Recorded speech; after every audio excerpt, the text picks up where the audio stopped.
नमस्ते बच्चों। जब हम अपने आसपास नजर दौड़ाते हैं तो हमें पता नहीं कितने ही तरह के सूक्ष्म जीव, पशु पक्षी, पेड़ पौधे दिखाई देते हैं। तो ये सब मिलकर हमारी जैव विविधता का निर्माण करते हैं। देखो बच्चों, ये जो शब्द है जैव विविधता, तो जैव का अर्थ है जैविक यानी जीवित, और विविधता का अर्थ है अलग अलग रूप। तो अलग अलग रूपों में हमें सजीव हमारे आसपास दिखाई देते हैं और ये सब मिलकर हमारी जैव विविधता का निर्माण करते हैं।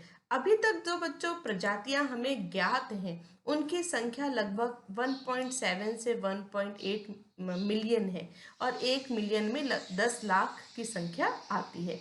तो सोचो, हमारे जैव मंडल में कितनी प्रजातियां हमें ज्ञात हैं।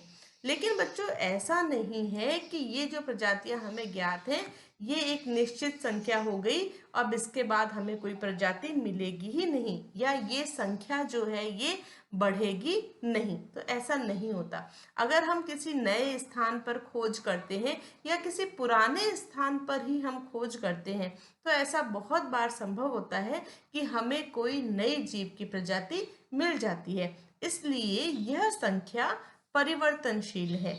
नई प्रजातियों की खोज लगातार चलती रहती है।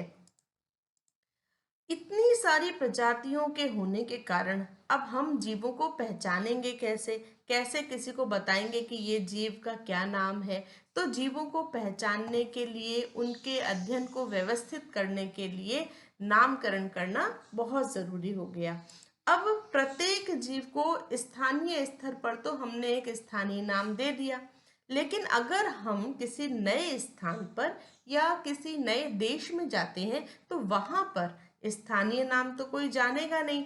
तो वहां इन स्थानीय नामों के कारण भ्रम की स्थिति बन जाती है कि हम तो उसको किसी और नाम से जानते हैं और दूसरी जगह उसको किसी और स्थानीय नाम से जाना जाता है। तो हम कोई और नाम बोलेंगे और उनको वो नाम समझ में आएगा ही नहीं। तो ये इस तरह से एक भ्रम की स्थिति बन जाती है। तो वैज्ञानिकों ने एक बहुत अच्छा काम करके एक प्रक्रिया का निर्धारण कर दिया और कुछ नियम बना दिए, और जितने भी अभी तक के ज्ञात जीव हैं उन सब को एक मानक नाम दे दिया, और यह मानक नाम पूरे विश्व भर में मान्य है। इसका अर्थ यह है कि पूरे विश्व में एक सजीव को या एक जीव को एक ही नाम से जाना जाएगा, और जीवों को यह मानक नाम देने की प्रक्रिया को हम नामकरण पद्धति कहते हैं। और ये जो नामकरण पद्धति है, इसको इसके लिए कुछ कोड्स बनाए गए, कुछ नियम बनाए गए, सर्वमान्य नियम और कसौटियां, और इनको लिखा गया।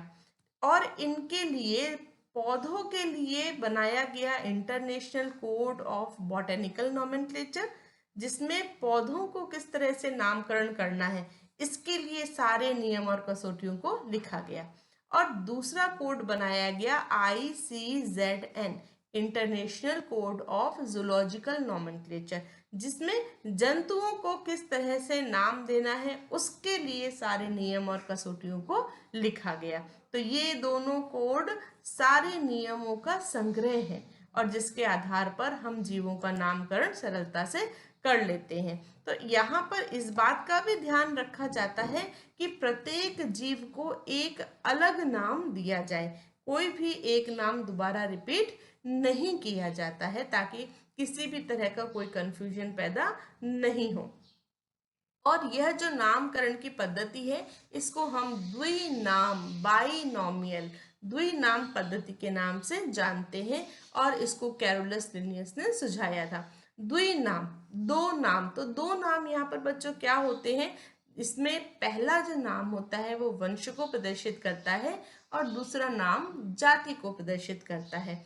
अब हम आगे चलते हैं और देखते हैं कि ये जो द्विनाम पद्धति है नामकरण की, इस पद्धति के नियम क्या क्या है। तो देखो, सबसे पहला नियम, ये नाम लैटिन भाषा से लिए जाते हैं। चाहे इसका नाम का ओरिजिन कुछ भी हो, उद्भव कुछ भी हो, लेकिन नाम कहाँ से लिया जाएगा, लैटिन भाषा से। और उसको हमेशा इटैलिक में लिखा जाता है। इटैलिक में जब लिखते हैं तो बच्चों अक्षर जो है वो तिरछे लिखे जाते हैं। तो ये है हमारा पहला नाम कि हमें कैसे लिखना है उसको, हमें उसको इटैलिक्स में लिखना है। दूसरा नियम, जैविक भाषा में जो पहला पद होता है वो वंश यानी जीनस के नाम को प्रदर्शित करता है, जबकि जो दूसरा पद होता है वो उसके जाति के नाम को प्रदर्शित करता है।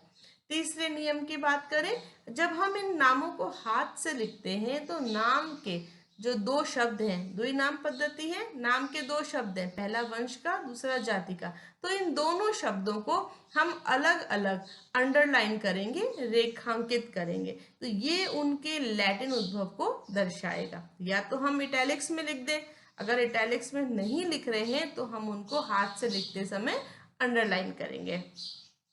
चौथा नियम कहता है कि जैविक नाम का पहला पद जो कि वंश का नाम है उसको हमेशा कैपिटल लेटर बड़े अक्षर में लिखा जाएगा, और जाति के नाम को हमेशा छोटे अक्षर यानी कि स्मॉल लेटर से लिखा जाएगा। तो बच्चों, अब ये चारों जो नियम है इनको हम एक उदाहरण के द्वारा भी समझते हैं।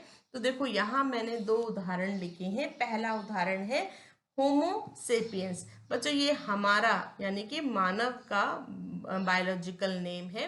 तो देखो, यहाँ देखते हैं हम ये चारों नियम अप्लाई हो रहे हैं या नहीं हो रहे। तो देखो, सबसे पहले तो हमने ये लैटिन भाषा से शब्द लिए गए हैं और इसको हमने, देखो तिरछा दिख रहा है आपको, ये होमो सेपियंस यानी कि इटैलिक्स में इसको लिखा है। अब पहला पद यानी कि होमो, होमो वंश का नाम है, जीनस का नाम है। ये सेपियंस ये जाति को प्रदर्शित कर रहा है। अब यहाँ पर मैं सीधे चौथे नियम पे आ रही हूँ एक बार।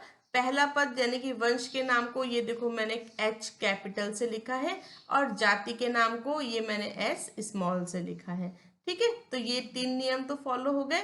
अब आते हैं हम ये तीसरे नियम के ऊपर। देखो, तीसरे नियम के लिए मैंने इसको इटैलिक नहीं किया, यानी कि अगर हम इसको इस तरह से हाथ से लिख रहे हैं तो उस समय हम इनको अलग अलग इस तरह से रेखांकित करेंगे। देखो, मैंजीफेरा इंडिका, ये आम का, मैंगो का बायोलॉजिकल नेम है, साइंटिफिक नेम है। तो देखो, हमने मैंजीफेरा को भी अंडरलाइन करा है और इंडिका को भी, तो जीनस को भी और स्पीशीज नाम को, दोनों को अंडरलाइन किया है। तो ये हमारे जो लिखने की विधि है वो ये रहती है। इस तरह से हम बायोलॉजिकल नेम या साइंटिफिक नेम लिखते हैं। अब यहाँ बच्चों एक चीज और, ये नाम के पीछे LINN लिखा हुआ है, लिन। लिन जो है ये एब्रीवेशन है, छोटा सा रूप है लिनियस के नाम का। अधिकतर जो नाम है वो कैरोलस लिनियस के द्वारा दिए गए थे, इसलिए ये प्रदर्शित करने के लिए कि भाई ये जो बायोलॉजिकल या साइंटिफिक नेम है ये किस वैज्ञानिक ने दिया था, इसको देने वाले साइंटिस्ट कौन थे। तो नाम के पीछे, बायोलॉजिकल नेम के पीछे जो भी डिस्कवर या साइंटिस्ट होते हैं उनका नाम लिखा जाता है। तो ये लिन यहाँ पर लिनियस को प्रेजेंट कर रहा है। तो ये था हमारा आज का टॉपिक, जैव विविधता व नामकरण। तो इसमें हमने नामकरण के सभी नियमों को पढ़ा और समझा। आगे के टॉपिक्स हम अगले वीडियो में कवर करेंगे। तब तक आप नोट्स जरूर लिखिएगा और इन्हें समझते रहिएगा। Okay, bye.